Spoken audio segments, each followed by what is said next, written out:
قائم ہوتا ہے اس ادارے کے ساتھ اس کا الحاق ہو جاتا ہے. اور خصوصیت کے ساتھ آج کے دور میں یہ بہت بڑا جہاد بھی ہے، کیونکہ جب ہر طرف سے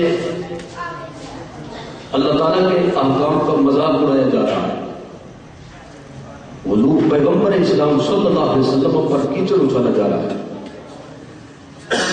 توہین آمیز خاطر تیار کیے جا رہے ہیں،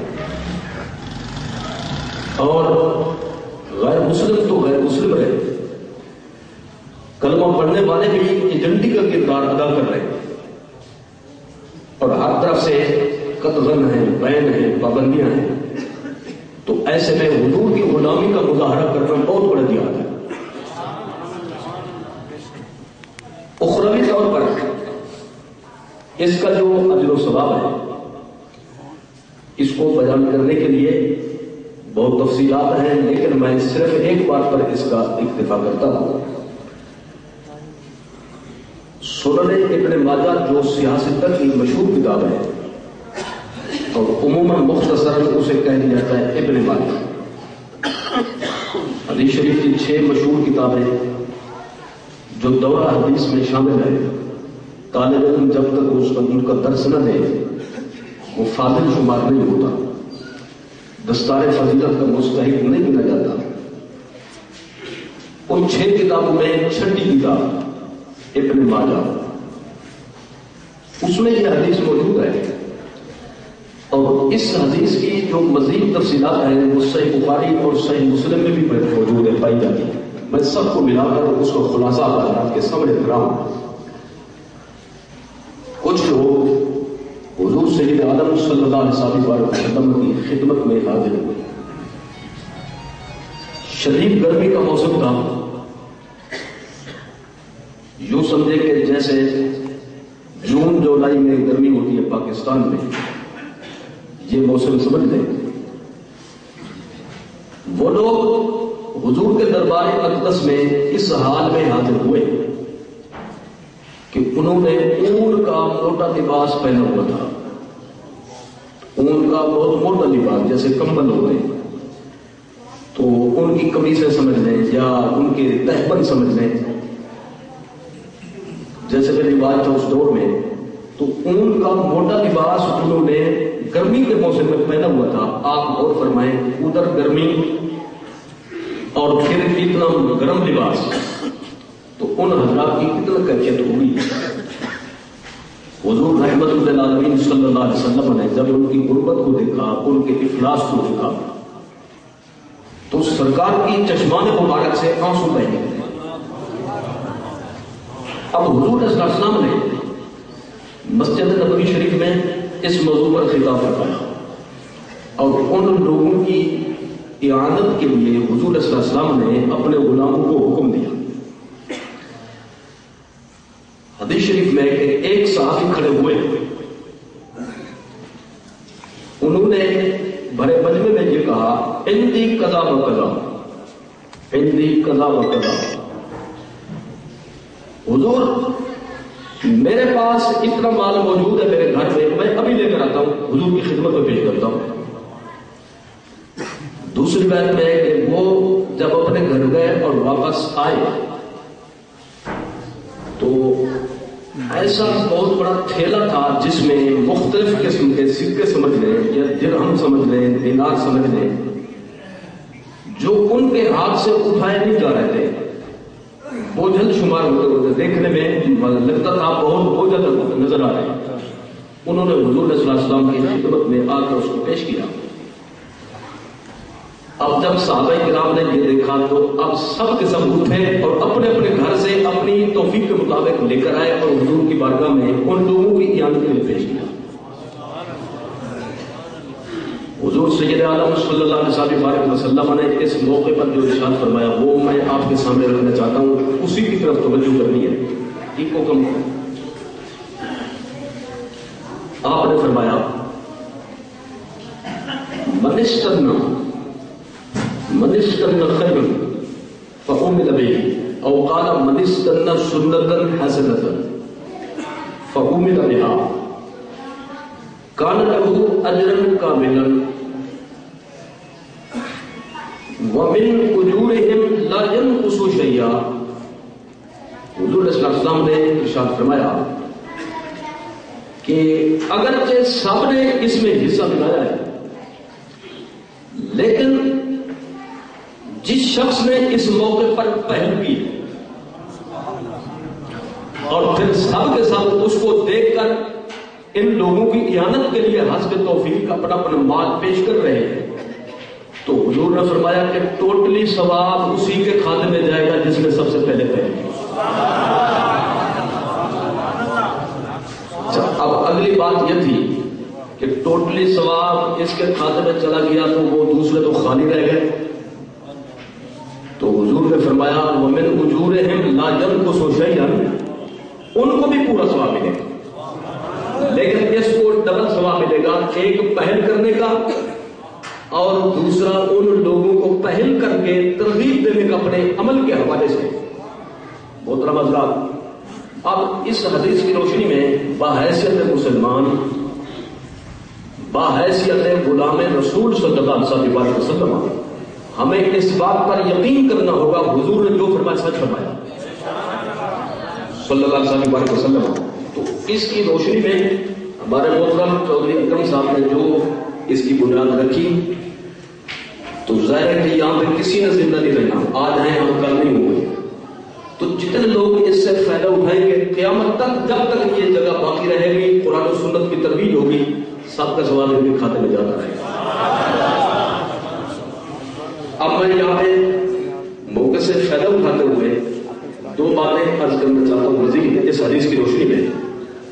ایک تو یہ کہ اہل سنت و جماعت کے معمولات میں سے ایک معمول یہ ہے کہ ہم ختم شریف پڑھتے ہیں. پڑھتے ختم شریف.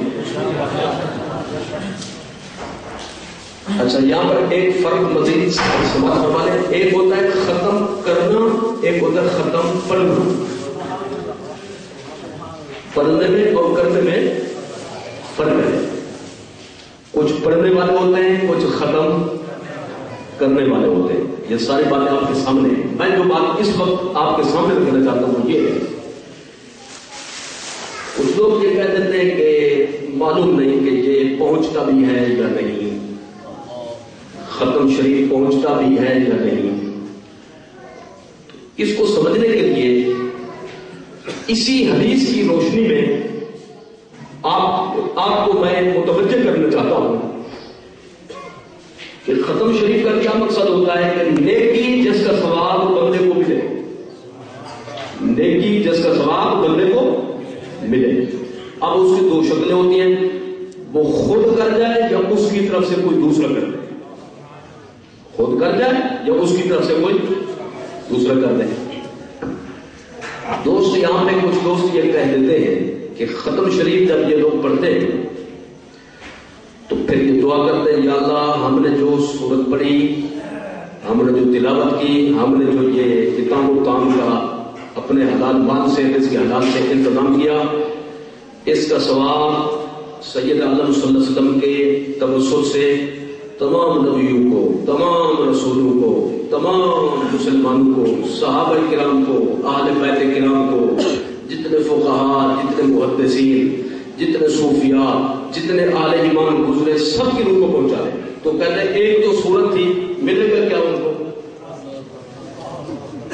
ملے گا کیا ان کو؟ تو یہ تو پھر تقسیم جب ہوگی تو ان کو تو بالکل ذرا ذرا بھی نہیں آ سکتا. اور پھر اس کے پاس کیا رہا جس نے کیا؟ اگر آپ اس حدیث پر غور فرمائیں تو حضور صلی اللہ علیہ وسلم نے اس کا جواب دے دیا. حضور نے فرمایا جس نے کام کیا اس کو بھی ثواب، اور جس نے دیکھ کر سب کام کیا ان کو بھی ثواب، اور ٹوٹلی ثواب اس کے کھاتے میں جائے گا جس نے کام خود کیا. ادھر بھی پورا ثواب ہے، ادھر بھی پورا ثواب ہے. تو ہمارا یہ نظریہ ہے کہ اللہ تعالیٰ اس کو تقسیم نہیں فرماتا، بلکہ جو کچھ ہم نے پڑھا وہ پورے کا پورا حضرت آدم علیہ السلام کی خدمت میں، پورے کا پورا حضرت عیسیٰ علیہ السلام کی خدمت میں، پورے کا پورا ہمارے آقا کی خدمت میں پورے کا پورا صحابہ کرام کی بارگاہوں میں، پورے کا پورا اہل بیت عظام کی بارگاہوں میں پہنچاتا ہے، یہ بھی خالی نہیں رہتا، وہ بھی خالی نہیں رہتا۔